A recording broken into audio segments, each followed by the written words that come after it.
স্কুলে একটা শিক্ষিকা মানে ম্যাডাম, ঠিক আছে, উনি একটু দেরি করে আসছে, এই জন্য কি ওনাকে স্কুলের অধ্যক্ষ মানে প্রধান, আমরা তাদেরকে হেডমাস্টার বলি, ঠিক আছে, উনি ঘুষি মারতে পারে?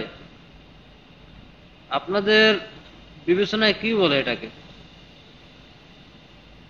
তাই না? একটা স্কুলে একটা ম্যাডামের আসলে অনেক সময় দেখা গেছে একটা বাসায় সন্তান থাকলে একটু, স্বামী থাকলে একটু মানে মনে করেন হয়তো আধা ঘন্টা লেট হতেই পারে, তাই না?